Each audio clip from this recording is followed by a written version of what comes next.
সম্মানিত মুসল্লিবৃন্দ, আল্লাহ রাব্বুল আলামিন সূরা তাহার 55 নম্বর আয়াতে বলেছেন, মিনহা খলাকনাকুম, তোমাদেরকে জমিন থেকেই, মাটি থেকে আমি সৃষ্টি করেছি। ওয়া ফিহা নুঈদুকুম, এবং তোমাদেরকে সেই জমিনেই ফিরিয়ে নিয়ে যাব মৃত্যুর মাধ্যমে। ওয়া মিনহা নুখরিজুকুম তারাতান উখরা, আর এই জমিন থেকেই তোমাদেরকে পুনরায় আমি বের করব, পুনরায় উঠাবো সেই কিয়ামত দিবসে। আল্লাহ রাব্বুল আলামিন প্রত্যেকটা জীবের জন্য মৃত্যু অবধারিত করে রেখেছেন। বিশেষভাবে আমাদের আলোচনার বিষয়বস্তু হচ্ছে মানুষ কেন্দ্রিক। আমাদেরকে উদ্দেশ্য করে আল্লাহ রাব্বুল আলামিন বলছেন যে তোমাদেরকে এই জমিন থেকে, মাটি থেকে সৃষ্টি করেছি, আবার সেই মাটিতে ফিরিয়ে নিয়ে যাব, আবার সেই মাটি থেকে তোমাদেরকে কিয়ামত দিবসে বের করব। কিন্তু এই আয়াতকে আমরা ব্যবহার করি এমন একটা স্থানে যেটির সাথে এই আয়াতের কোনো সম্পৃক্ততা নেই। যখন মৃত ব্যক্তিকে দাফন করে আমরা মাটি দেই, যখন মৃত ব্যক্তিকে আমরা দাফন করি, মাটি চাপা দেই, তখন আমরা এই আয়াত পড়ে থাকি। আসলে এটি মোটেই সঠিক নয়। সম্মানিত মুসল্লিবৃন্দ, যেহেতু আমাদেরকে আল্লাহ রাব্বুল আলামিন মাটি থেকে সৃষ্টি করেছেন, আবার মাটিতেই ফিরিয়ে নিয়ে যাবেন, আবার মাটি থেকে বের করবেন, সুতরাং ঈমান যদি আমরা এনে থাকি, আমরা সত্যিকারের ঈমানদার হয়ে থাকি, তাহলে এই দুনিয়ার জীবনকে আমাদের বেশি গুরুত্ব দেওয়াটা ঠিক হবে না। আমাদেরকে যাতে আমাদের সম্পদগুলো এবং সন্তানরা উদাসীন না করে, এই আয়াতের দিকে, এই আল্লাহর বাণীর দিকে আমাদেরকে দৃষ্টি দিতে হবে। যেহেতু আমরা এই দুনিয়ার জীবনে ক্ষণস্থায়ী, আমাদের স্থায়িত্ব নেই এই দুনিয়ার জীবনে, সুতরাং আমরা ঈমানদার হিসাবে এই গুণ ধারণ করব যে আমাদেরকে আল্লাহ রাব্বুল আলামিন যাতে সম্পদের দ্বারা, সন্তানের দ্বারা তাকে স্মরণ করা থেকে ভুলিয়ে না রাখেন। আল্লাহ রাব্বুল আলামিন মুমিনদের উদ্দেশ্য বলছেন, হে ঈমানদার, লা তুলহিকুম আমওয়ালুকুম ওয়ালা আওলাদুকুম আন যিকরিল্লাহ, তোমাদেরকে যেন তোমাদের সম্পদগুলো এবং তোমাদের সন্তানরা আল্লাহ জিকির থেকে উদাসীন করে না রাখে। অর্থাৎ আল্লাহকে স্মরণ করতে হবে। কিন্তু এর ব্যতিক্রম যদি হয়, যারা এরূপ করবে যে তারা ধন সম্পদের কারণে আল্লাহকে স্মরণ করছে না, সন্তান সন্ততিদের নিয়ে ব্যস্ত থাকার মাধ্যমে আল্লাহকে স্মরণ করা থেকে ভুলে থাকছে, ফাউলাইকা হুমুল খাসিরুন, এরাই হচ্ছে ক্ষতিগ্রস্ত।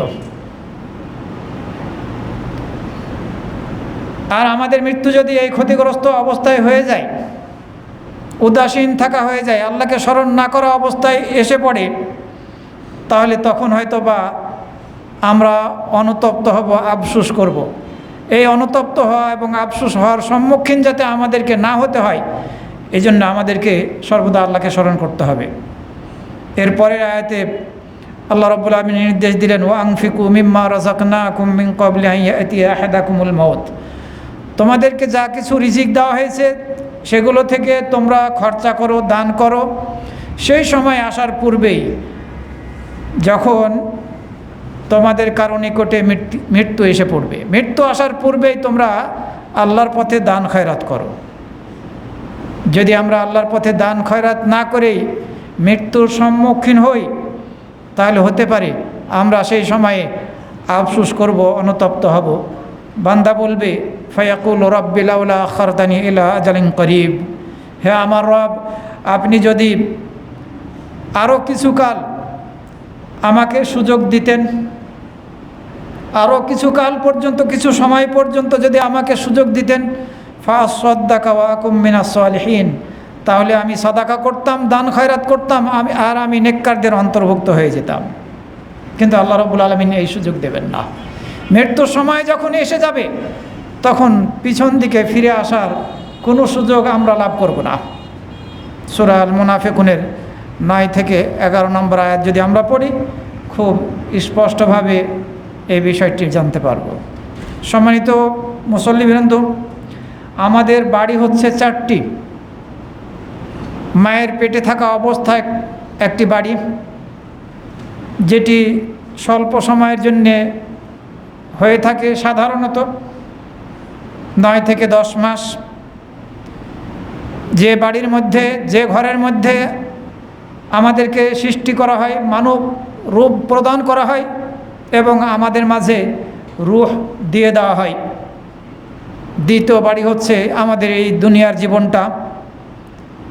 এই দুনিয়ার জীবনে আমরা হয়তো ভালো কর্ম করি অথবা মন্দ কর্ম করি। ভালো কর্ম করা অথবা মন্দ কর্ম করার ক্ষেত্র হচ্ছে এই দুনিয়ার জীবন, দুনিয়ার বাড়ি। আমরা শুধুমাত্র যদি দুনিয়া দুনিয়া করি তাহলে আখেরাত হারাবো। আমাদের অবস্থা যেন এমন না হয়, দুনিয়া কেন্দ্রিক যাতে না হয়। এই দুনিয়ার জীবনে আমাদেরকে আখেরাতের চিরস্থায়ী বাড়ির জন্য কিছু সঞ্চয় করতেই হবে, করার চেষ্টা অব্যাহত রাখতে হবে। তৃতীয় বাড়ি হচ্ছে কবর, কবরের জীবন। হতে পারে এই কবরের জীবনটা দুনিয়ার বাড়ির চেয়ে অনেক দীর্ঘ হবে। এই কবরের জীবন হয় বিভীষিকাময় হবে অথবা শান্তিময় হবে। আমরা একটু পরে ইনশাআল্লাহ এই সম্পর্কে জানব। তৃতীয় বাড়ি হচ্ছে এটি। চতুর্থ বাড়ি হচ্ছে আখেরাত। মৃত্যুর পরে যখন আল্লাহ রাব্বুল আলামিন কিয়ামত দিবসে আমাদেরকে উঠাবেন, আমাদের হিসাব নিকাশ নেবেন, এরপরে সেই বাড়িতে হয় জান্নাতি হব আর না হয় জাহান্নামী। যারা কাফের, মুশরিক, মুনাফিক, কুফরি অবস্থায়, শিরকের অবস্থায়, মুনাফিকি অবস্থায় মৃত্যুবরণ করবে, তাদেরকে চিরস্থায়ী জাহান্নামী হতে হবে। আর মুমিনদের মধ্য থেকে যদি কেউ এমন কোনো পাপ, বড় পাপ করে যায়, তওবা না করে মারা যায়, তাহলে আল্লাহ রাব্বুল আমিন তাকে চাইলে ক্ষমা করতেও পারেন, আর ক্ষমা না করলে তাকে শাস্তি দিবেন। এই শাস্তি ভোগ করার পরে জাহান্নাম থেকে একসময় শিরক এবং কুফরির সাথে যুক্ত না থাকার কারণে জান্নাতে প্রবেশ করাবেন মুমিন বান্দাদের সুপারিশের দ্বারা, ফেরেশতা এবং নাবিগণের সুপারিশের দ্বারা। সম্মানিত মুসল্লিবৃন্দ, আমরা বর্তমানে দ্বিতীয় বাড়িতে আছি, এই দুনিয়ার বাড়ি। আমাদের মাঝে হয়তোবা খুব শীঘ্রই তৃতীয় বাড়ি এসে পড়বে, সেই কবরের জীবন। এই কবরের জীবনটা গায়বী বিষয়। কবরের জীবনের ভালো এবং মন্দ অবস্থা উভয়টার উপরেই আমাদেরকে ঈমান আনতে হবে। যেমনিভাবে আমরা জান্নাত জাহান্নামের উপরে ঈমান এনেছি, ফেরেশতাদেরকে দেখছি না, এরপরেও তাদের প্রতি ঈমান এনেছি আল্লাহ রাব্বুল আলামিনের প্রতি, যাকে আমরা দেখি নাই। অনুরূপভাবে আমাদেরকে এই কবরের জীবনের প্রতিও ঈমান আনতে হবে। কবরের জীবন হয় শান্তিময় হবে অথবা বিভীষিকাময় শাস্তির হবে। যারা আমরা সত্যিকারের মুমিন, আমাদেরকে এই গায়বের উপরে ঈমান আনতেই হবে। যদি গায়বের উপরে ঈমান আমরা না আনি, মুত্তাকিনদের অন্তর্ভুক্ত হতে পারবো না, আর আমরা জান্নাতি হওয়ার সুযোগ লাভ করব না। সম্মানিত মুসল্লিবৃন্দ, কবর হচ্ছে আখিরাতের প্রথম ধাপ। এই ধাপে মুমিনদেরকে সম্মানিত করা হবে, আর যারা কাফের, মুশরিক, নাফরমান, এদেরকে শাস্তি প্রদান করা হবে। উসমান রাদিয়াল্লাহু আনহু যখন কবরের সামনে দাঁড়াতেন, তখন প্রচণ্ডভাবে কাঁদতেন। তার দাড়িগুলোকে তিনি কাঁদতে কাঁদতে ভিজিয়ে ফেলতেন। বর্ণনাকারী বলছেন, তাকে প্রশ্ন করা হলো, জান্নাত জাহান্নামের কথা যখন আলোচনা করা হয় তখন আপনি ক্রন্দন করেন না, অথচ কবরের সামনে দাঁড়ালেই আপনি কাঁদেন, কারণটা কি? উসমান রাদিয়াল্লাহু আনহু বললেন, রাসূল সাল্লাল্লাহু আলাইহি ওয়াসাল্লাম হাদিসের মধ্যে বলেছেন, আল কবরু আউয়ালু মানাজিলিল আখিরাহ, কবর হচ্ছে আখিরাতের প্রথম ধাপ। ফাইন নাজা মিনহু, এই কবরের মধ্যে যদি শাস্তি থেকে কেউ বেঁচে যায়, নাজাত পায়, তাহলে তার জন্যে পরের জীবনটা খুব সহজ হয়ে যাবে নাজাত পাওয়ার জন্য। আর এই কবরের জীবনে যদি কেউ নাজাত না পায় তাহলে তার জন্য পরের জীবনটা, আখিরাতের জীবনটা খুব কঠিন হয়ে যাবে। এরপরে ওসমান রাদিয়াল্লাহু আনহু বললেন, রাসূল সাল্লাল্লাহু আলাইহি সাল্লাম বলেছেন, ওয়াল্লাহি মা রাআইতু মানজারান কাত ইল্লা ওয়াল কবরু আফজাউ মিনহু। আল্লাহর কসম, আমি যে দৃশ্য দেখেছি, যেসব দৃশ্য বিভীষিকাময় দৃশ্য দেখেছি, এগুলোর মধ্যে কবর যেভাবে বা যে পরিমাণ বিভীষিকাময়, কষ্টদায়ক, এরকম বিভীষিকাময় আমি দৃশ্য আর কখনো দেখি নাই। এই হাদিস ইবনে মাজার 4267 এবং তিরমিজির 2308 নম্বরে বর্ণিত হয়েছে। যে বিভৎস কবরের মধ্যে আমি দেখেছি, আল্লাহ রাব্বুল আলামিন তার নবীকে দেখিয়েছেন, এরকম বিভৎস দৃশ্য আর কোনো কিছুর ক্ষেত্রে আমি দেখি নাই। সম্মানিত মুসল্লিবৃন্দ, ইবনে খুসাইম রহমাহুল্লাহ, রবি ইবনে খুসাইম রহমাহুল্লাহ, উনি ওনার বাড়ির ভিতরে একটা কবর খনন করে রেখেছিলেন। যখনই তার মনের মধ্যে বক্রতা এসে যেত, মনটা কঠিন হয়ে যেত আল্লাহকে স্মরণ করা থেকে মনটা কঠিন হয়ে যেত, তখন সে এই কবরের ভিতরে শুয়ে যেত। শুয়ে গিয়ে চিৎকার করে এ আয়াত তেলাওয়াত করত, রব্বির জিউনি লাআল্লি আমালু সালিহান ফীমা তারাকত। হে আমার রব, আপনি আমাকে ফিরিয়ে দিন। আশা করা যায় যে আমাকে ফিরিয়ে দিলে যে জীবন ছেড়ে এসেছি, যেগুলো আমি করি নাই, সেগুলো করব। এই রবি ইবনে খুসাইম রাহমাহুল্লাহ তার বাড়ির মধ্যে তৈরিকৃত কবরে শুয়ে গিয়ে এ আয়াত তেলাওয়াত করতেন। তারপরে যখন তিনি কবর থেকে উঠে আসতেন, উঠে এসে বলতেন যে হে রাবি, তোমাকে ফিরিয়ে দেওয়া হয়েছে, সুতরাং তুমি আমল করো, ইবাদত করো, আল্লাহকে স্মরণ করো। এই কথা বলতেন। আল্লাহকে স্মরণ করার জন্য এই পন্থা তিনি অবলম্বন করেছিলেন।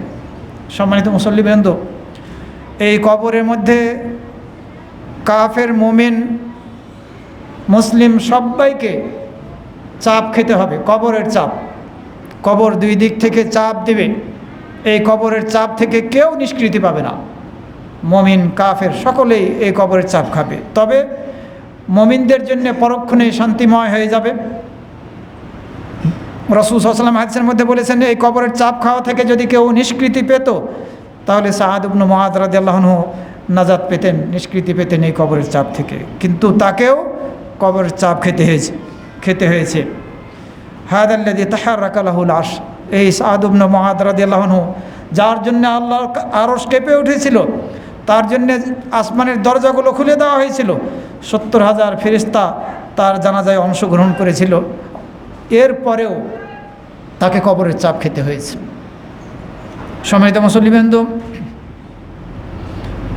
কবরের শাস্তির বিষয়টি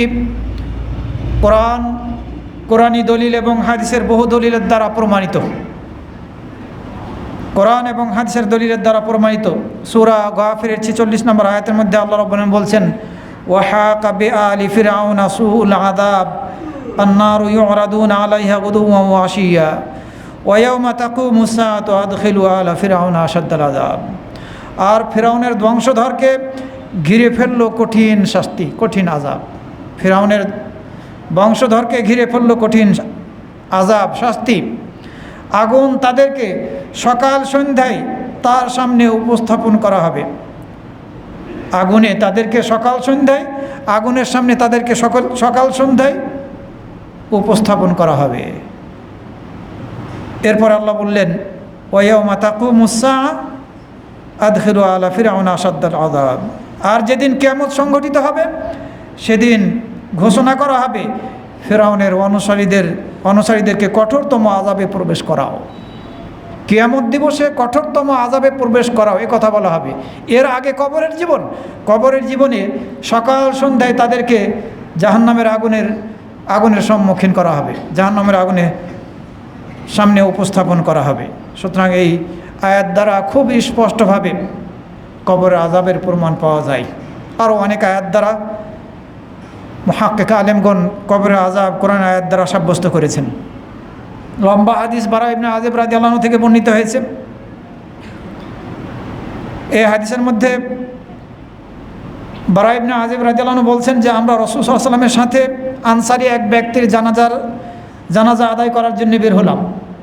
আমরা যখন কবরের নিকটে পৌঁছলাম তখন এই কবরটা খনন করা হচ্ছে লাহাদ কবর, সোজাসুজি গর্ত করে আবার সাইড দিয়ে গর্ত করা, এই লাহাদ কবর খনন করা হচ্ছিল। রাসূল সাল্লাল্লাহু আলাইহি ওয়াসাল্লাম এই কবরের সামনে বসে পড়লেন, আমরাও তার চারপাশে বসে পড়লাম। আমাদের প্রত্যেকের মাথার ওপরে যেন পাখি বসে আছে, নিঃশব্দ, কোনো সাড়া শব্দ নেই, এভাবে আমরা বসে আছি। রাসূল সাল্লাল্লাহু আলাইহি ওয়াসাল্লামের হাতে একটি ডালা ছিল, এই ডালাটা দ্বারা জমিনে ঠক্কর দিচ্ছেন, এই জমিনে গুঁতো মারছেন রাসূল সাল্লাল্লাহু আলাইহি ওয়াসাল্লাম এই ডালা দিয়ে। এরপরে তিনি তার মাথা উঠালেন, বললেন ইস্তাঈযু বিল্লাহি মিন আযাবিল কবর, তোমরা কবরের আযাব থেকে আল্লাহর নিকটে আশ্রয় প্রার্থনা করো, সাহায্য প্রার্থনা করো। 2 বার অথবা 3 বার রাসূল সাল্লাল্লাহু আলাইহি ওয়াসাল্লাম কথা বললেন। এরপরে বললেন ওয়া ইন্নাহু লা ইউসমাউ খালকানি আলিহিম লা ইযা ওয়াল্লাউ মুদবিরিনা হিনা ইউকালু লাহু ইয়া হাদা মান রাব্বুকা ওয়া মা দীনুকা ওয়া মান নাবিয়ুকা। বললেন রাসূল সাল্লাল্লাহু আলাইহি ওয়াসাল্লাম, মৃত ব্যক্তিকে শোনানো হবে তাদের জুতাগুলোর আওয়াজ যখন তারা ফিরে যাবে। কোন সময় এটি? যখন মৃত ব্যক্তিকে প্রশ্ন করা হবে, 3টি প্রশ্ন, প্রথমে 3টি প্রশ্ন করা হবে। সেই সময়ে এই যারা জানাজা সালাত আদায় করতে গিয়েছিলেন তাদেরকে তাদের জুতার আওয়াজ মৃত ব্যক্তিকে শোনানো হবে। এই মৃত ব্যক্তির নিকটে 2 জন ফেরেশতা আসবে, তাকে উঠিয়ে বসাবে, তাকে উদ্দেশ্য করে বলবে তোমার রবকে। মুমিন বান্দা হলে সে বলবে আমার রব আল্লাহ। তোমার দিন কি ছিল? সে বলবে আমার দিন হচ্ছে ঈমান, ইসলাম ছিল আমার দিন। এরপরে তাকে তৃতীয় প্রশ্ন করা হবে মা হাদার রাজুলুল্লাযী বুইসা ফীকুম, কে এই ব্যক্তি? ছবি দেখিয়ে বলা হবে যাকে তোমাদের মাঝে প্রেরণ করা হয়েছিল। সে বলবে হুয়া রাসূলুল্লাহ সাল্লাল্লাহু আলাইহি ওয়াসাল্লাম, তিনি হচ্ছেন আল্লাহর রাসূল মুহাম্মদ সাল্লাল্লাহু আলাইহি ওয়াসাল্লাম। এরপরে 2 ফেরেশতা চতুর্থ প্রশ্ন করবে কোন জিনিস তোমাদেরকে জানিয়েছিল, শিখিয়েছিল এগুলো? সে বলবে কারাআতু কিতাব আল্লাহ ফা আমানতু বিহি, আমি আল্লাহর কিতাব পড়েছিলাম এবং তার প্রতি ঈমান এনেছিলাম, সত্য জেনেছিলাম। এভাবেই এই 3টি জ্ঞান সম্পর্কে, মূলনীতি সম্পর্কে শিখেছিলাম। এরপরে একজন ঘোষণাকারী আসমান থেকে ঘোষণা দিয়ে বলবে আমার বান্দা সত্য বলেছে, তার জন্য জান্নাতের বিছানা বিছিয়ে দাও, তার জন্য জান্নাতের দরজা খুলে দাও, জান্নাতি পোশাক তাকে পরিধান করিয়ে দাও। ফলে তার নিকটে জান্নাতের সুগন্ধ হাওয়া, বাতাস, সুখ, শান্তি আসতে থাকবে। সম্মানিত মুসল্লিবৃন্দ, এর বিপরীত অবস্থা হবে কাফের মুশরিকদের, মুনাফিকদের। যারা কাফের, মুশরিক এবং মুনাফিকি অবস্থায় মৃত্যুবরণ করবে, তাদেরকে যখন প্রশ্ন করা হবে তখন তারা বলবে হা লা আদরি, আমি কিছুই জানি না, প্রত্যেকটা প্রশ্নের উত্তরে। ফলে তাদের জন্যে জাহান্নামের দরজা খুলে দেওয়া হবে, জাহান্নাম থেকে তাদের নিকটে শাস্তি আসতে থাকবে, কঠিন শাস্তির সম্মুখীন তারা হবে। যে শাস্তি তাদেরকে দেওয়া হবে, জিন ইনসান ছাড়া সব জীবজন্তু কবরের মধ্যে যে শাস্তি দেওয়া হবে, এই শাস্তি জিন ইনসান ছাড়া সব জীবজন্তুই শুনতে পায়। রাসূল সাল্লাল্লাহু আলাইহি ওয়াসাল্লাম হাদিসের মধ্যে বলেছেন লাউলা আল্লাহ তাদাফানু লাদাউতুল্লাহ ইউসমিআকুম মিন আযাবিল কবর, তোমাদেরকে যদি দাফন না করা হতো তাহলে আমি আল্লাহর নিকটে দোয়া করতাম কবরে আযাব যাতে তোমাদেরকে শুনিয়ে দেওয়া হয়। কিন্তু যেহেতু আমাদেরকে কবর দেওয়া হবে, রাসূল সাল্লাল্লাহু আলাইহি ওয়াসাল্লাম চাননি আমাদেরকে কবরের আযাবের আওয়াজ শুনিয়ে দেওয়া হোক। এই হাদিস মুসলিম শরীফ সহ অন্যান্য হাদিস গ্রন্থের মধ্যে বর্ণিত হয়েছে। রাসূল সাল্লাল্লাহু আলাইহি ওয়াসাল্লাম দোয়া করতেন আল্লাহুম্মা ইন্নী আউযু বিকা মিন আযাবি জাহান্নাম ওয়া মিন আযাবিল কবর। প্রত্যেকটা সলাতের মধ্যে শেষ তাশাহুদে এই দোয়া পড়ার ব্যাপারে নির্দেশনা জারি করেছেন রাসূল সাল্লাল্লাহু আলাইহি ওয়াসাল্লাম। আল্লাহুম্মা ইন্নী আউযু বিকা মিন আযাবি জাহান্নাম ওয়া মিন আযাবিল কবর ওয়া মিন ফিতনাতিল মাহইয়া ওয়াল মামাত ওয়া মিন ফিতনাতিল মাসিহিদ দাজ্জাল। সালাম ফিরার পূর্বে প্রত্যেকেরই এই দোয়া পড়া উচিত। রাসূল সাল্লাল্লাহু আলাইহি ওয়াসাল্লাম পড়তেন, আমাদেরকেও পড়ারও নির্দেশনা দিয়েছেন। হে আল্লাহ, আমি তোমার নিকটে জাহান্নামের আযাব থেকে আশ্রয় প্রার্থনা করছি, পানাহ চাচ্ছি, কবরের আযাব থেকে পানাহ চাচ্ছি, জীবন মৃত্যুর ফিতনা থেকে আশ্রয় প্রার্থনা করছি, মাসিহুদ দাজ্জালের ফিতনা থেকে আশ্রয় প্রার্থনা করছি। সম্মানিত ভাই বোনেরা, কবরের আযাব হক, অবশ্যই এর প্রতি আমাদেরকে ঈমান আনতে হবে। কিন্তু এক শ্রেণীর পথভ্রষ্ট ব্যক্তিরা এরা কবরের আযাবকে অস্বীকার করছে। যদি আপনি তাদের অনুসারী হয়ে যান, আপনাকে বেঈমান হয়ে যেতে হবে, আপনি আর মুসলিম থাকবেন না। একটা মাসআলার ক্ষেত্রে যদি তাদের অনুসারী হন, বেঈমান হতে হবে। অনেক বক্তারা আছেন, অনেকেই আছেন যারা বলছেন যারা একবার জাহান্নামে যাবে তারা জাহান্নাম থেকে বের হওয়ার সুযোগ লাভ করবে না। এটিও ঈমান বিধ্বংসী আকীদা। খুব সুপরিচিত বক্তা আছে, খুব ফেমাস ভাইরাল বক্তা, বক্তব্য দিচ্ছে মিডিয়াতে, সেটি প্রচারিত হচ্ছে যে একবার যে জাহান্নামে যাবে সে আর জাহান্নাম থেকে বের হতে পারবে না। রাসূল সাল্লাল্লাহু আলাইহি ওয়াসাল্লামের প্রতি ঈমান আনতে সক্ষম হয়নি, বেঈমান, মুসলিম থাকবে না। যদি তওবা না করে ফিরে আসে, তওবা করে যদি ফিরে আসে তাহলে হয়তো বা বেঁচে যাবে। সম্মানিত মুসল্লিবৃন্দ, এই কবর জীবনটা এমন একটা জীবন, এই কবরের জীবনটাকে দুনিয়ার সাথে কোনোভাবেই তুলনা করতে আমরা পারবো না। দুনিয়াতে কত সুখে শান্তিতে, কত আরামদায়ক বিছানাতে, আরামদায়ক ঘরে এসি লাগিয়ে আরাম করে আমরা বসবাস করছি, কিন্তু কবরের জীবনটা কি এরকম? কতটুকু আমরা ভেবে দেখি? আমরা কি একটু চিন্তা করি? কবর যখন দিয়ে চলে আসা হচ্ছে কাউকে, কবর যখন দাফন করা হচ্ছে, তখনই তো তার এই নতুন বাড়ির, নতুন তৃতীয় বাড়ির শুরু হয়ে যাচ্ছে, তৃতীয় বাড়ির জীবন শুরু হয়ে যাচ্ছে। যার ডান দিকে মাটি, বাম দিকে মাটি, উপরে মাটি, আবার নিচেও মাটি, মাটির ঘর, সাদা কাপড় পরিয়ে আপনাকে আমাকে রেখে আসা হবে।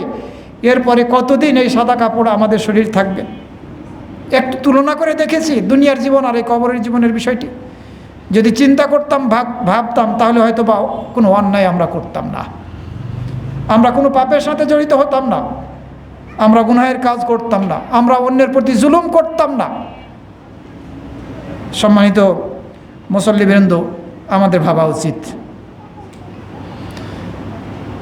আমাদের সমাজের মধ্যে যত বেদাতি কর্মকাণ্ড আছে এর বেশিরভাগই কবর কেন্দ্রিক, কবরের সাথে সংশ্লিষ্ট। রাসূল সাল্লাল্লাহু আলাইহি ওয়াসাল্লাম এক সময়ে কবর জিয়ারত করতে নিষেধ করেছিলেন। রাসূল সাল্লাল্লাহু আলাইহি ওয়াসাল্লাম বলেছেন, কুনতু নাহাইতুকুম আন জিয়ারাতিল কুবুর, আমি তোমাদেরকে কবর জিয়ারত করতে নিষেধ করেছিলাম। আলা ফাজুরুহা, তোমরা শোনো, এখন তোমরা কবর জিয়ারত করো। ইসলামের প্রথম দিকে কবর জিয়ারত করা নিষিদ্ধ ছিল, কারণ সে সময়ে হয়তোবা ইসলামের বিধিবিধানগুলো, নিয়ম নীতিগুলো সঠিকভাবে মুসলিমরা আয়ত্ত করতে পারেননি। ফলে জাহিলিয়াত যুগীয় যে সব রীতিনীতি ছিল সেগুলোর প্রভাব তাদের মাঝে কিছু ছিল। আর এ কারণে রাসূল সাল্লাল্লাহু আলাইহি ওয়াসাল্লাম কবর জিয়ারত করতে নিষেধ করেছিলেন, যাতে করে জাহিলিয়াত যুগীয় রীতিনীতির কোনো কিছু তারা এ অবস্থায় করে ফেলে। যখন ইসলামের বিধিবিধানটা তাদের মাঝে ভালোভাবে এসে পড়লো, তারা শিখে নিল, জেনে নিল, তখন রাসূল সাল্লাল্লাহু আলাইহি ওয়াসাল্লাম তাদেরকে কবর জিয়ারত করার অনুমতি দিলেন। কেননা কবর জিয়ারতের উপকারিতা আছে। রাসূল সাল্লাল্লাহু আলাইহি ওয়াসাল্লাম বলছেন যে তোমরা কবর জিয়ারত করো, কেননা তা তরিকুল কালবা, অন্তরটাকে নরম করবে। ওয়া তাদমাউল আইনা, চোখে অশ্রু নিয়ে আসবে। ওয়া তুযাক্কিরুল আখিরা, আখিরাতকে স্মরণ করাবে। তবে ওয়ালা তাকুলু হুজরা, তোমরা কবর জিয়ারত করতে গিয়ে কোনো বাতিল কথা বলো না, বাতিল কর্ম করে বসো না। রাসূল সাল্লাল্লাহু আলাইহি ওয়াসাল্লাম কথা বললেন। কবর জিয়ারতের মাঝে শিক্ষণীয় বিষয় রয়েছে, আমরা শিক্ষা গ্রহণ করতে পারি, আখিরাতকে স্মরণ করার সুযোগ পাই।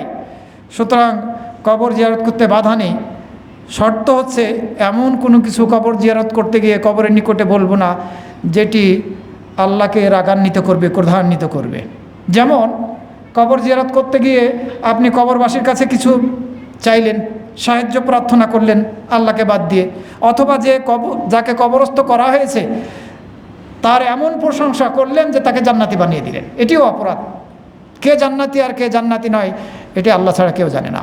তবে রাসূল সাল্লাল্লাহু আলাইহি ওয়াসাল্লাম যেসব সাহাবীদের ব্যাপারে বলে গিয়েছেন যে এরা জান্নাতি, দুনিয়াতে জান্নাতের সার্টিফিকেট রাসূল সাল্লাল্লাহু আলাইহি ওয়াসাল্লাম জানিয়ে দিয়ে গেছেন, তাদের বিষয়টি ভিন্ন।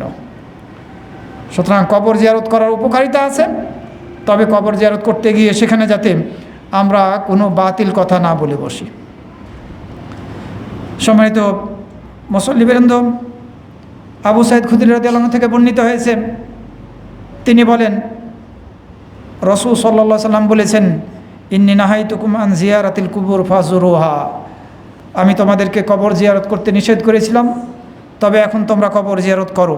ফাইন্না ফিহা ইবরাহ, এই কবর জিয়ারতের মাঝে শিক্ষণীয় বিষয় রয়েছে। ওয়ালা তাকুলু মা ইউসখিতুর রব, তবে তোমরা এমন কোনো কথা বলো না কবর জিয়ারত করতে গিয়ে যে রবকে ক্রোধান্বিত করবে, অসন্তুষ্ট করবে, এমন কোনো কিছু বলো না। মুসনাদে আহমদের হাদিস। সম্মানিত মুসল্লিবৃন্দ, কবর জিয়ারত করার ব্যাপারে কিছু মতবিরোধ আছে। নারী পুরুষ উভয় শ্রেণী তারা কবর জিয়ারত করতে পারবে কিনা। পুরুষদের ক্ষেত্রে কোনো মতবিরোধ নেই, পুরুষরা কবর জিয়ারত করতে পারবে। নারীরা পারবে কিনা এটি মতভেদকৃত বিষয়, ইখতিলাফ করা হয়েছে। একদল আলেম ওলামা বলেছেন নারী পুরুষ সকলেই কবর জিয়ারত করতে পারবে, শর্ত সাপেক্ষে। পুরুষদের জন্য তো জায়েজ, নারীরাও কবর জিয়ারত করতে পারবে শর্ত সাপেক্ষে। এর দলিল কি? ওই হাদিস, যে হাদিসের মধ্যে আমরা পড়লাম যে রাসূল সাল্লাল্লাহু আলাইহি ওয়াসাল্লাম বললেন যে আমি তোমাদেরকে কবর জিয়ারত করতে নিষেধ করেছিলাম, এখন তোমরা কবর জিয়ারত করো, কেননা এই কবর জিয়ারত তোমাদের অন্তরকে নরম করবে, তোমাদের চোখে জল নিয়ে আসবে, আখিরাতকে স্মরণ করাবে। তো এই যে কারণগুলো, শুধু পুরুষরাই কি এই উপকারিতাগুলোর অধিকারী হবে? নারীরা তো অধিকার রাখে। যখন নিষেধ করা হয়েছিল তখন তো সবার জন্য নিষেধ করা হয়েছিল, নারী পুরুষ উভয়ের জন্য। আর যখন আবার অনুমতি দেওয়া হলো, সুতরাং সবার জন্য অনুমতি। এই হাদিস দিয়ে দলিল দিয়েছেন শেখ আলবানী রহমতুল্লাহ আলাই, এই ব্যাখ্যা করে। নিষেধ ছিল সবার জন্যে, এই হাদিস থেকে, ব্যাপক ভিত্তিক হাদিস থেকে আমরা দলিল দিতে পারি যে সবার জন্য আবার বৈধতা দেওয়া হয়েছে। অন্য একটি হাদিসের মধ্যে বর্ণিত হয়েছে আনাস রাদিয়াল্লাহু আনহু থেকে, নবী সাল্লাল্লাহু আলাইহি ওয়াসাল্লাম এক মহিলাকে অতিক্রম করছিলেন, এক মহিলার নিকট দিয়ে যাচ্ছিলেন, যে মহিলা কবরের নিকটে ছিল। ওয়াহিয়া তাবকি, সে কাঁদতেছিল কবরের নিকটে। রাসূল সাল্লাল্লাহু আলাইহি ওয়াসাল্লাম তাকে উদ্দেশ্য করে বললেন, ইত্তাকিল্লাহ ওয়াসবিরি, তুমি আল্লাহকে ভয় করো, ধৈর্য ধারণ করো। বললেন না যে তোমরা মহিলাদের জন্য কবর জিয়ারত করা না যায়জ, এ কথা বললেন না। এই হাদিস বুখারী এবং মুসলিম শরীফের মধ্যে বর্ণিত হয়েছে। সম্মানিত মুসল্লিবৃন্দ, এই হাদিস দিয়েও যেসব মুহাক্কিক বিশেষজ্ঞ আলেম ওলামারা কবর জিয়ারত করাকে জায়েজ আখ্যা দিয়েছেন, শেখ আলবানী, ইবনে হাজার আসকালানি, এরপরে ইমাম নাবাবী, আরও অনেক বিশেষজ্ঞ আলেম ওলামারা তারা এই হাদিস দিয়েও দলিল দিয়েছেন। আরও একটি হাদিস আয়েশা রাদিয়াল্লাহু আনহা থেকে বর্ণিত হয়েছে। আয়েশা রাদিয়াল্লাহু আনহা, আব্দুল্লাহ ইবনে আবি মুলাইকা রাহিমাহুল্লাহ তাবি, উনি বর্ণনা করছেন যে আয়েশা রাদিয়াল্লাহু আনহা একদিন কবরস্থান থেকে ফিরে আসলেন। আয়েশা রাদিয়াল্লাহু আনহা একদিন কবরস্থান থেকে ফিরে আসলেন। ফাকুলতু লাহা, আমি তাকে বললাম, ইয়া উম্মাল মুমিনিন মিন আইনা আকবালতে, আপনি কোথা থেকে ফিরে আসলেন? ক্বালাত মিন কবরে আব্দুর রহমান ইবনে আবি বকর, আমি আব্দুর রহমান ইবনে আবি বকরের কবরের নিকট থেকে আসলাম। ফাকুলতু লাহা আলাইসা কানা রাসূলুল্লাহ সাল্লাল্লাহু আলাইহি ওয়াসাল্লাম নাহা আন জিয়ারাতিল কুবুর, রাসূল সাল্লাল্লাহু আলাইহি ওয়াসাল্লাম কি কবর জিয়ারত করতে নিষেধ করেননি? আয়েশা রাদিয়াল্লাহু আনহাকে এই প্রশ্ন করলেন আব্দুল্লাহ ইবনে আবি মুলাইকা রাদিয়াল্লাহু রাহিমাহুল্লাহ। আয়েশা রাদিয়াল্লাহু আনহা বললেন, নাম সুম্মা আমারা বিজিয়ারাতিহা, নিষেধ করেছিলেন কিন্তু পুনরায় আবার তিনি কবর জিয়ারত করার নির্দেশ দিয়েছেন। এইটি এক বর্ণনায় এসেছে। অন্য বর্ণনায় এসে রাখাসা ফি জিয়ারাতিল কুবুর, কবর জিয়ারত করার ব্যাপারে অনুমতি দিয়েছেন। এ হাদিস ইমাম হাকিম তাদের মুস্তাদরাক গ্রন্থের মধ্যে, ইমাম বাইহাকি এবং অন্যান্য মুহাদ্দিসিনগণ বর্ণনা করেছেন এবং এ হাদিসের সনাদ সহিহ। আয়েশা রাদিয়াল্লাহু আনহা তার ভাই আব্দুর রহমান ইবনে আবি বকর রাদিয়াল্লাহু আনহু কবর জিয়ারত করেছেন। আয়েশা রাদিয়াল্লাহু আনহা থেকেই বর্ণিত হয়েছে, রাসূল সাল্লাল্লাহু আলাইহি ওয়াসাল্লামকে আয়েশা রাদিয়াল্লাহু আনহা জিজ্ঞাসা করলেন যে যখন কবর জিয়ারত করতে যাব তখন কি বলবো হে আল্লাহ রাসূল? ক্বালা কুলি আসসালামু আলা আহলি দিয়ার মিনাল মুমিনিনা ওয়াল মুসলিমিন। আয়েশা রাদিয়াল্লাহু আনহাকে কবর জিয়ারত করার দোয়া শিখিয়ে দিলেন, তুমি বলবে আসসালামু আলা আহলি দিয়ার মিনাল মুমিনিনা ওয়াল মুসলিমিন ওয়া ইয়ারহামুল্লাহুল মুস্তাকদিমিনা মিন্না ওয়াল মুস্তাখিরিন ওয়া ইন্না ইনশাআল্লাহু বিকুম লালাহিকুন। এই দোয়া শিখিয়ে দিলেন, মুসলিম শরীফের হাদিস। দোয়া শিখিয়েছেন আয়েশা রাদিয়াল্লাহু আনহাকে রাসূল সাল্লাল্লাহু আলাইহি ওয়াসাল্লাম কবর জিয়ারতের। এই হাদিস দিয়েও দলিল দিয়েছেন বিশেষজ্ঞ আলিম ওলামাগণ। উম্মে আতিয়া রাদিয়াল্লাহু আনহা থেকে বর্ণিত হয়েছে, তিনি বলেন রাসূল সাল্লাল্লাহু আলাইহি ওয়াসাল্লাম আমাদেরকে জানাজার যখন বহন করে নিয়ে যাওয়া হয় তখন সেটির অনুসরণ করতে নিষেধ করেছেন, তবে কঠোর ভাষায় নিষেধ করেননি। বুখারী এবং মুসলিম শরীফের মধ্যে বর্ণিত হয়েছে। ওয়ালাম ইউআযাম আলাইনা, অর্থাৎ মহিলারাও যদি দাফন করার সময় জানাজা সলাতে অংশগ্রহণ করার জন্য যায়, জানাজার সলাতে অংশগ্রহণ করে, কোনো বাধা নেই। এবং আমাদের দেশের কোনো কোনো জায়গাতে এটা চালু আছে, সৌদি আরবে তো ব্যাপকভাবে চালু আছে। অনেক মহিলারা বলে থাকেন যে না, মহিলাদের জন্য জানাজা সলাত নাই। ভুল কথা। কোথায় নিষেধের দলিল? ব্যাপক ভিত্তিক যেসব দলিল, এগুলো মহিলাদের দলিল। যেমনিভাবে মক্কা এবং মদিনার হারামের মধ্যে মহিলারাও জানাজা সলাত আদায় করছে। যারা বলেছেন যে মহিলাদের জন্য কবর জিয়ারত করা জায়েজ নয়, বৈধ নয়, এটা নিষিদ্ধ, তারা দুটি হাদিস দ্বারা দলিল গ্রহণ করেছেন। একটি হাদিস যে আল্লাহ রাব্বুল আমিন যারা কবর জিয়ারতকারিনী মহিলা তাদেরকে অভিশাপ দিয়েছেন। এ হাদিস সহিহ না, দুর্বল, জায়রাতিল কুবুর। আর একটা হাদিসের মধ্যে বলা হয়েছে লাআন আল্লাহু জাওয়ারাতিল কুবুর, আল্লাহ রাব্বুল আলামিন বেশি বেশি করে কবর জিয়ারতকারীদেরকে অভিশাপ দিয়েছেন।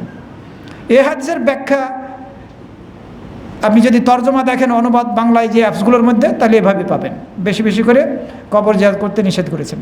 তবে কবর জিয়ারত করা সেই সব মহিলাদের জন্য জায়েজ নাই যেসব মহিলারা হয়তো বা কবর জিয়ারত করতে গিয়ে বিলাপ করে বসবে, খারাপ কিছু অনইসলামিক কিছু করে বসবে, হয়তো বা গড়াগড়ি শুরু করে দেবে, এমন কোনো কথা বলে ফেলবে যেটা ইসলাম সমর্থিত নয়। এই ক্যাটাগরির মহিলাদের জন্য কবর জিয়ারত করা না জায়েজ। যদি এ ধরনের ফিতনা থেকে নিজেকে বাঁচিয়ে রাখতে পারে তাহলে পারে, জায়েজ আছে, তবে তাদের ঘন ঘন কবর জিয়ারত করতে না যাওয়া উচিত, দোয়া করবে। সম্মানিত মুসল্লিবৃন্দ, কবর জিয়ারতের মাধ্যমে দুটি উপকারিতা রয়েছে। কবর জিয়ারতের মাঝে দুটি উপকারিতা রয়েছে। যিনি কবর জিয়ারত করছেন তার জন্য উপকারিতা, আর যার কবর জিয়ারত করছি তার উপকার করা হয় কবর জিয়ারতের মাধ্যমে। আমি যখন কবর জিয়ারত করব তখন মৃত্যুকে স্মরণ করব, এটাই স্বাভাবিক। মৃত ব্যক্তিদেরকে আমরা স্মরণ করব, ফলে আমরা আখিরাতের জান্নাতে যাওয়ার সেই সব আমলগুলো করার ব্যাপারে আরও উৎসাহী হব, যেগুলো আমাদেরকে আল্লাহ রাব্বুল আলামিন করার অনুমতি দিয়েছেন কোরআন এবং হাদিসের মাধ্যমে। আমরা জান্নাতের আমলগুলো বেশি বেশি করার ব্যাপারে উৎসাহী হব, আগ্রহ প্রকাশ করব। এই জন্য কবর জিয়ারত করার মাধ্যমে যারা কবর জিয়ারত করবেন তারা উপকার ভোগ করবে, অন্তরটা নরম হবে, চোখে জল আসবে, আখিরাতকে স্মরণ করবে, যেটা হাদিসের মধ্যে বলা হয়েছে। আর আমরা যখন কবর জিয়ারত করব, মৃত ব্যক্তির যার কবর জিয়ারত করছি তার প্রতি আমরা ইহসানকারী হিসাবে গণ্য হব, তার জন্য আমরা উপকার করব, তার জন্য দোয়া করব, ক্ষমা প্রার্থনা করব। তবে কবর জিয়ারতের সময় হাত তুলে আপনি দোয়া করতে পারবেন না, সম্মিলিতভাবে হাত তুলে দোয়া করতে পারবেন না, এটি কোনো দলিল দ্বারা, সহি দলিল দ্বারা প্রমাণিত নয়। আপনি যখন কবর জিয়ারত করবেন তখন ওই দোয়াটা পড়বেন, আসসালামু আলা আহলি দিয়ারি মিনাল মুমিনিনা ওয়াল মুসলিমিন ওয়া ইয়ারহামুল্লাহুল মুস্তাকদিমিনা মিন্না ওয়াল মুস্তাখিরিন ওয়া ইন্না ইনশাআল্লাহু বিকুম লালাহিকুন। এই দোয়াটা শুধু কবরকে সামনে করে আপনি পড়বেন, আর কোনো দোয়া আপনি কবরকে সামনে করে করতে পারবেন না। আরও যদি দোয়া করতে চান তাহলে পারে কেবলামুখী হয়ে দাঁড়াবেন, কেবলামুখী হয়ে দাঁড়িয়ে কবর থেকে দূরে সরে একাকী হাত তুলে দোয়া করতে পারবেন। হয়তোবা জানাজা সলাতে যে দোয়াগুলো করা হয়, আল্লাহ মাগফিরল্লাহ হাইয়ানা ওয়া মাইয়াতানা, আল্লাহ মাগফিরল্লাহু ওয়ারহামহু, আপনি এই দোয়া করতে পারবেন হাত তুলে। নিজেদের জন্য আবার মৃত ব্যক্তির জন্য আরও বেশি করে দোয়া করতে পারবেন, বাধা নেই। একা একই সম্মিলিতভাবে না, হাত তুলে কেবলামুখী হয়ে কবর থেকে দূরে সরে গিয়ে। নবী সাল্লাল্লাহু আলাইহি সাল্লাম, আয়েশা রাদিয়াল্লাহু আনহা থেকে বর্ণিত হয়েছে, নবী সাল্লাল্লাহু আলাইহি সাল্লাম বাকিউল গারকাত, যে মদিনার মসজিদের পাশে যে কবরস্থান আছে, অনেকে জান্নাতুল বাকি বলে থাকে, এটা বিদআতি কথা, এটা ঠিক না। বাকিউল গারকাত, মাকবারাতু বাকিউল গারকাত। তো নবী সাল্লাল্লাহু আলাইহি সাল্লাম এই কবরস্থানে যেতেন, বাকিউল গারকাত কবরস্থানে যেতেন এবং কবরবাসীর জন্য দোয়া করতেন। ইখরুজাল বাকিয়া ইয়াদউ লাহুম। আয়েশা রাদিয়াল্লাহু আনহা তাকে জিজ্ঞাসা করলেন রাসূল সাল্লাল্লাহু আলাইহি ওয়াসাল্লামকে, যে আপনি এই কবরস্থানে যান, কারণ কি? রাসূল সাল্লাল্লাহু বললেন, ইন্নী উমিরতু আন আদউ লাহুম, আমাকে নির্দেশ দেওয়া হয়েছে আমি যেন তাদের জন্য দোয়া করি। সুতরাং আমরা যখন কবর জিয়ারত করব, এই কবর জিয়ারত করার দ্বারা মৃত ব্যক্তিদের উপকার করে থাকি। এই যে শান্তি কামনা করলাম, আসসালামু আলা আহলিদ দিয়ারি মিনাল মুমিনিনা ওয়াল মুসলিমিন, এবং এর শেষে গিয়ে বলে, অন্য হাদিসের মধ্যে বলা লানা ওয়া লাকুমুল আফিয়া, একটা দোয়ার মধ্যে বলা হয়েছে, আমাদের জন্য এবং আপনাদের জন্য ক্ষমা এবং নিরাপত্তা প্রার্থনা করছি। এটি এর দ্বারা উপকৃত করা হয় মৃত ব্যক্তিকে, মৃত ব্যক্তির। সম্মানিত মুসল্লিবৃন্দ, অনেক সময় আমরা হয়তোবা জানাজার সালাত পড়ার সুযোগ লাভ করি না, ছুটে যায়। আপনার আমার কোনো নিকট আত্মীয় মারা গিয়েছে, জানাজার সালাতটা ছুটে গেল, পড়তে পারলাম না, একটু দেরি হয়ে গিয়েছে, আপনি দেরি করে আসলেন, আপনার জন্য জায়েজ আছে কবরকে সামনে রেখে আপনি জানাজার সালাত আদায় করবেন। যেভাবে মৃত ব্যক্তিকে সামনে রেখে আমরা দাঁড়িয়ে সালাত আদায় করে থাকি, ওই একইভাবে আপনি জানাজার সালাত আদায় করতে পারবেন। এ মর্মে হাদিস বর্ণিত হয়েছে, রাসূল সাল্লাল্লাহু আলাইহি ওয়াসাল্লাম এক কালো মহিলা, যে মহিলা মসজিদে নববী, এই মসজিদ ঝাড়ু দিত, এই মহিলার কবরকে সামনে করে সালাত আদায় করেছেন। অথবা একজন পুরুষ যে মসজিদ পরিষ্কার পরিচ্ছন্ন করত, তার কবরকে সামনে রেখে তিনি সালাত আদায় করেছেন। যেসব সাহাবীরা রাতের বেলা সালাত আদায় করে নিয়েছিলেন, ওই মহিলা অথবা পুরুষের, তারাও রাসূল সাল্লাল্লাহু আলাইহি ওয়াসাল্লামের পিছনে আবারও দাঁড়িয়েছে। মানে দ্বিতীয়বার জানাজা সালাত আদায় করা যায়, তার প্রমাণ হাদিসের মধ্যে আছে। অনেকে বলে থাকেন দ্বিতীয়বার জানাজা সালাত আদায় করা যাবে না, ঠিক না। তো রাসূল সাল্লাল্লাহু আলাইহি ওয়াসাল্লাম বলেছিলেন যে তোমরা আমাকে জানাওনি কেন? তো সাহাবীরা রাতের বেলা মারা গিয়েছে, রাসূল সাল্লাল্লাহু আলাইহি ওয়াসাল্লামকে জাগাবেন ঘুম থেকে, তার বিষয়টা কি, এই মহিলার বিষয়টাকে অথবা ওই পুরুষের বিষয়টাকে ছোট মনে করেছিলেন, এ কারণে রাসূল সাল্লাল্লাহু আলাইহি ওয়াসাল্লামকে জানান নাই। তো আর রাসূল সাল্লাল্লাহু আলাইহি ওয়াসাল্লাম এ কারণেই এই মহিলার অথবা পুরুষের জানাজা সালাত তার কবরকে সামনে রেখে আদায় করেছিলেন এবং বলেছিলেন যে এই কবরগুলো অন্ধকারে পরিপূর্ণ, কবরবাসী অন্ধকারে পরিপূর্ণ, আর আমার সালাতটা তাদের জন্য আলো বয়ে আনবে, এই কবরবাসীর জন্য আলো বয়ে নিয়ে আসবে। কবর কেন্দ্রিক অনেক বিদআতি কর্মকাণ্ড আছে। আমি আগেই বলেছি, আমাদের এই ভারতবর্ষের মধ্যে, এই ভারত, পাকিস্তান, বাংলাদেশ, আফগানিস্তান, এই ইন্ডিয়া, সবচেয়ে বেশি কবর কেন্দ্রিক শিরক বিদআত চালু আছে।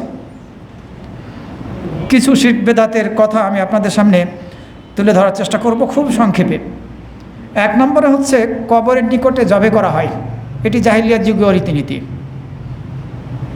মাজারে গরু ছাগল দান করা হয় এবং এই গরু ছাগলকে কবরের নিকটে জবে করা হয়। এই কবরের নিকটে জবে করাটা দুটি অবস্থা। এক, আল্লাহর নামেই জবে করছে কিন্তু কবরের নিকটে, এটা হারাম। আর যদি ওই পীর কবরে যে শায়িত আছে তার নামে জবে করা হয়, পীর সাহেবের নামে, তাহলে তো হয়তো সব কিছু গেছে, শিরক, বড় শিরকের অন্তর্ভুক্ত। রাসূল সাল্লাল্লাহু আলাইহি ওয়াসাল্লাম হাদিসের মধ্যে বলেছেন, লা আকরা ফিল ইসলাম, ইসলামে কোনো বলিদান নেই, ইসলামে কোনো বলিদান নেই। সুতরাং এই কবরের নিকটে জবে করার জন্য আপনি গরু ছাগল মুরগি এগুলি দান করবেন, কবর কেন্দ্রিক কিছু দান করবেন, টাকা পয়সা যেটাই হোক, এটি সম্পূর্ণভাবে হারাম, অন ইসলামিক কাজ। হতে পারে আপনার নিয়তের কারণে আপনি মুসলিমই থাকবেন না, অথচ আপনি হয়তো বা 5 ওয়াক্ত সালাত আদায় করছেন, সব বরবাদ হয়ে যাবে। এগুলো ব্যবসা, কোটি কোটি টাকা ইনকাম করা হয় এসব কর্মকাণ্ডের দ্বারা।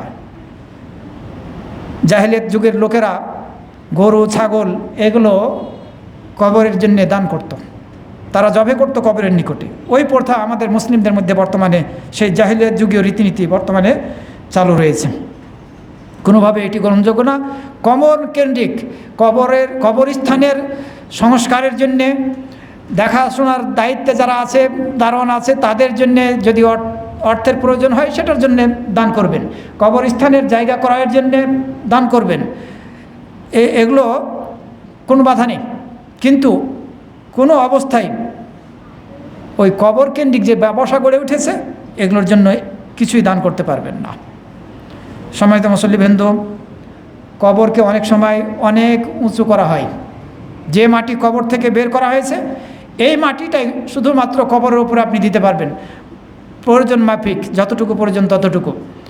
এর বাহির থেকে মাটি নিয়ে এসে আরও উঁচু করতে পারবেন না। হাদিসের মধ্যে বর্ণিত হয়েছে, রাসূল সাল্লাল্লাহু আলাইহি সাল্লাম বলেছেন, এই আলী রাদিয়াল্লাহু আনহুকে নির্দেশ দিয়েছেন, আল্লাহ তাদা সূরাতান ইল্লা তামাস্তাহু, তুমি কোনো জীবের প্রতিকৃতি বা ছবি দেখলে তা চূর্ণ বিচূর্ণ করে দাও। মূর্তি যদি তুমি দেখো, ছবি যদি দেখো, হাতে অঙ্কন করে বিশাল আকৃতি করে রেখেছে, তাহলে তুমি চূর্ণ বিচূর্ণ করে দাও। এই নির্দেশ দিলেন আলী রাদিয়াল্লাহু আনহুকে রাসূল সাল্লাল্লাহু আলাইহি ওয়াসাল্লাম। এবং বললেন কোনো উঁচু কবর দেখলে তা ভেঙে দিবে। কবর যদি উঁচু করে বাঁধানো থাকে, উঁচু করা হয়, ঘর তৈরি করা হয়, এগুলি ভেঙে দিবে। রাসূল সাল্লাল্লাহু আলাইহি ওয়াসাল্লাম এই নির্দেশ দিয়েছেন। কবরের পাশে কোনো কিছু লেখা যাবে না, লেখা নিষিদ্ধ। রাসূল সাল্লাল্লাহু আলাইহি ওয়াসাল্লাম নিষেধ করে গেছেন, আপনি লিখতে পারবেন না। কবরের ওপরে ঘর নির্মাণ করতে পারবেন না। কবরের চারিপাশে একটা কবর, এই কবরকে বাধাই করতে পারবেন না। হ্যাঁ, কবর সংরক্ষণের জন্য যদি দূর দিয়ে, যে এখানে হয়তো বা ময়লা আবর্জনা আসছে, মানুষ সেই কবরের উপর দিয়ে চলে যাবে, দূর দিয়ে ঘেরে দিলেন, কবরস্থান যেভাবে ঘেরা হয়ে থাকে দূর দিয়ে, সে এ ধরনের যদি উদ্দেশ্য হয় তাহলে পরে সেটি ভিন্ন কথা।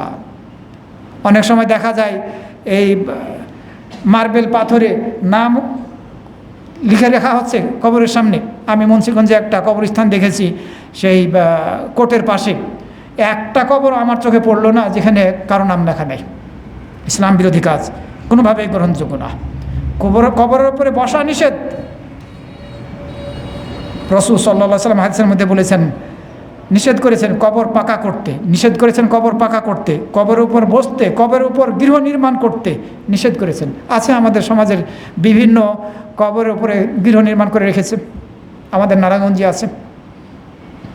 আর যাদেরকে পীর হিসাবে আখ্যা দিয়ে সেখানে কি করা হচ্ছে না করা হচ্ছে আখ্যা দেওয়া হয়েছে যাদেরকে, সেখানে আমরা সবাই জানি।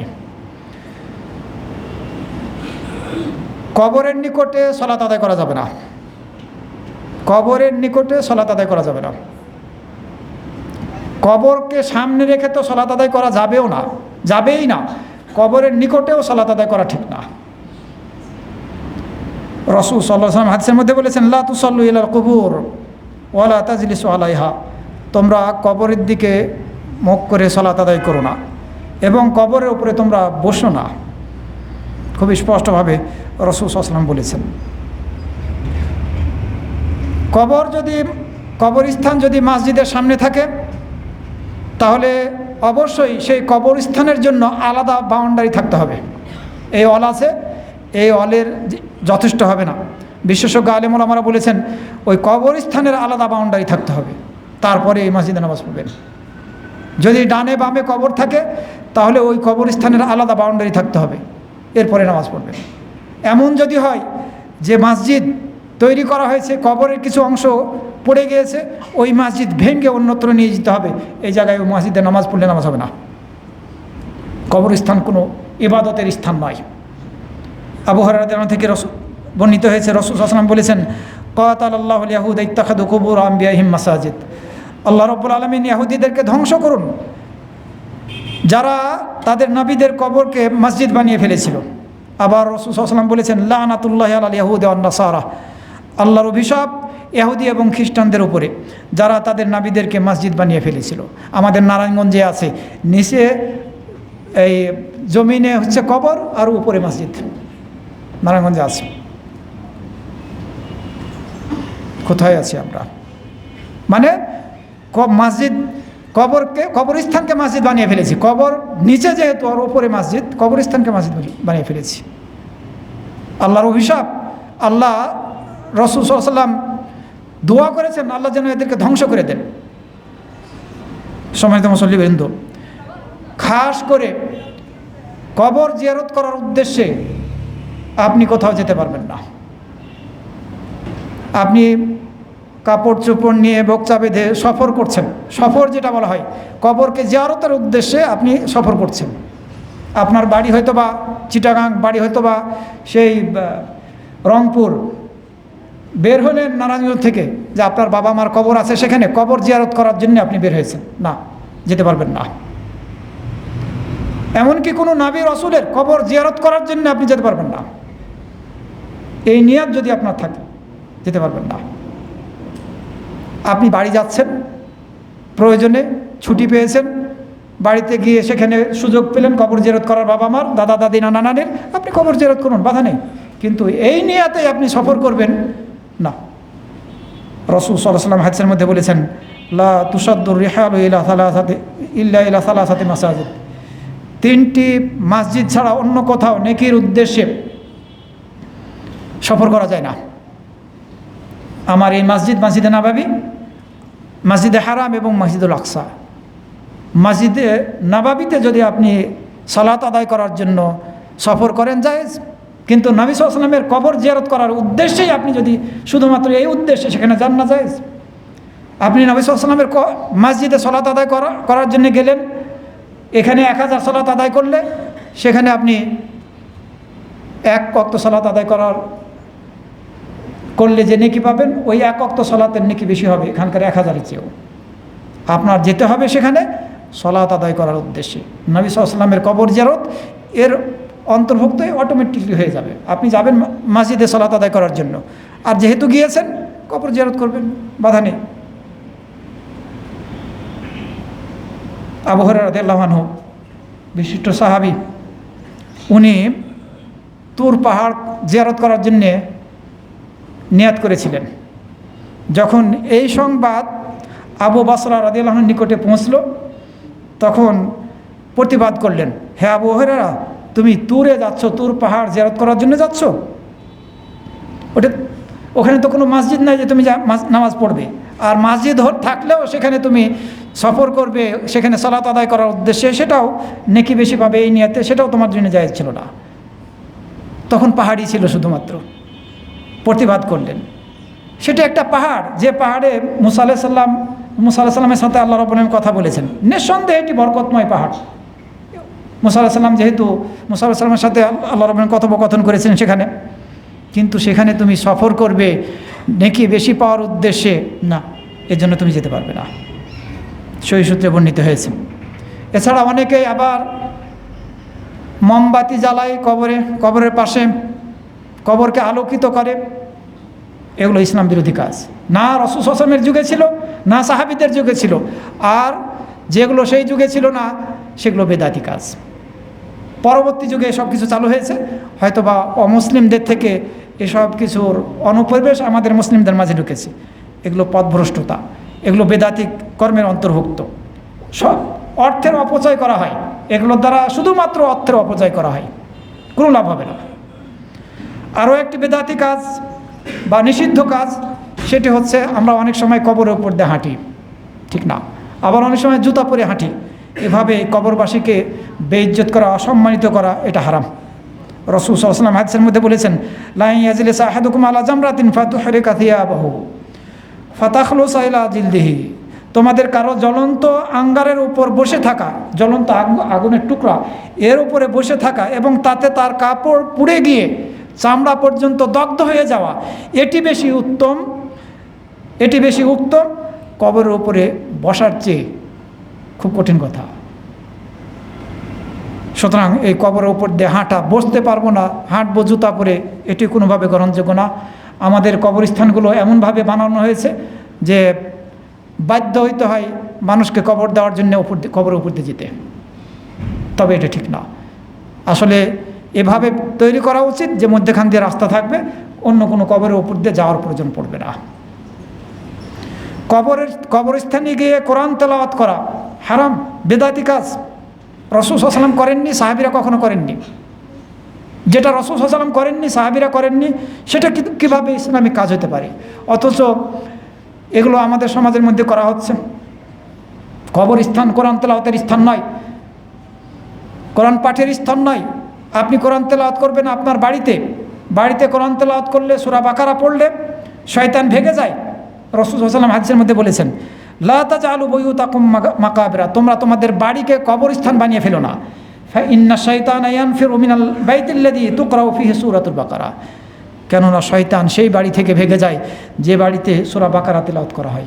আর রাসূল সাল্লাল্লাহু আলাইহি ওয়াসাল্লাম বললেন, কবরস্থানকে তোমাদের বাড়ি বানায়ো না। কোরআন তেলাওয়াত করবেন বাড়িতে, তাহলে এই বাড়িটা কবরস্থান হবে না। সূরা বাকারা পড়বেন বাড়িতে, তাহলে কবরস্থান হবে না। কবরস্থান এই হাদিস থেকেই স্পষ্টভাবে বোঝা যায় যে কবরস্থান কোরআন তেলাওয়াতের স্থান নয়। অথচ আমাদের সমাজের মধ্যে ব্যাপকভাবে চালু আছে। বিশেষ বিশেষ দিনে কবরস্থানে গিয়ে তেলাওয়াত করা হয়ে থাকে। মৌসুম বানিয়ে নিয়েছি, ঈদের দিন অথবা জুমার দিন অথবা সেই 27 রমজানের রাতে অথবা এই মধ্য শাবানের রাতে, এইসব দিনগুলোতে কোরআন বক্সে দেওয়ার মাধ্যমে হাফেজরা ভালোই ব্যবসা করার সুযোগ লাভ করে, যে আমার নিকটে সারা বছরে এতবার কোরআন খতম করা আছে, এত টাকা দেন, আপনার বাবার জন্য মায়ের জন্য বক্সে দিচ্ছি। অন ইসলামিক পন্থা, এটা বিদআতি পন্থা। না ছিল রাসূল সাল্লাল্লাহু আলাইহি ওয়াসাল্লামের যুগে, না ছিল সাহাবীদের যুগে। সম্মানিত মুসল্লিবৃন্দ, আমার এক ছাত্র এই রওজাতুস সালিহিন মাদ্রাসায় গত সপ্তাহে আমাকে বলল যে, আমি বললাম যে তোমরা যারা হাফেজ কোরআন রিভাইজ দেবা। তো যাই হোক, মাশাআল্লাহ বললো যে ওস্তাদ আমি প্রত্যেক দিন 2 পারা করে পড়ি, যাতে রিভাইজটা কোরআনটা মুখস্থ থাকে। 15 দিনে 1 পারা, তাহলে তার তো এই 12 মাসে এই 24টা খতম হয়ে যাচ্ছে কোরআন। অনেক খতম জমা থাকে। এখন যদি ও ব্যবসা শুরু করে তাহলে তো অনেক টাকা ইনকাম করতে পারে। এই আমরা অন ইসলামিক বিদআতি কর্মকাণ্ডের দ্বারা আয় ইনকাম করতেছি, কোরআনকে এভাবে বিক্রি করছি। এটাই হচ্ছে অল্প পয়সায় কোরআনকে বিক্রি করা, আল্লাহর বাণীকে বিক্রি করা। সম্মানিত মুসল্লিবৃন্দ, আমরা এসব বিদআতি কর্মকাণ্ড থেকে বেঁচে থাকার চেষ্টা করব। কোনোভাবেই যাতে আমরা এসব বিদআতি কর্মকাণ্ডের সাথে যুক্ত না হই, এবং আমরা সেই সব কর্মকাণ্ডগুলো আমলগুলো যাতে করি আমাদের মৃত ব্যক্তিদের জন্য, আত্মীয় স্বজন, পাড়া প্রতিবেশী এবং মুসলিমদের জন্য, যেগুলো শরীয়ত সমর্থিত। দোয়া করব, তাদের জন্য ইস্তেগফার করব, দান খয়রাত করব। যদি উমরা হাজ করতে চাই তাদের পক্ষ থেকে, তাহলে করব। এগুলো দ্বারা তারা উপকৃত হবে। আল্লাহ রাব্বুল আলামিন আমাদের সবাইকে সকল প্রকার এই বিশেষভাবে কবর কেন্দ্রিক বিদআতি কর্মকাণ্ড থেকে হেফাজত করুন। আকুলু কওলি হাযা ওয়া আস্তাগফিরুল্লাহ লি ওয়া লাকুম ওয়া লিসাইরিল মুসলিমিন।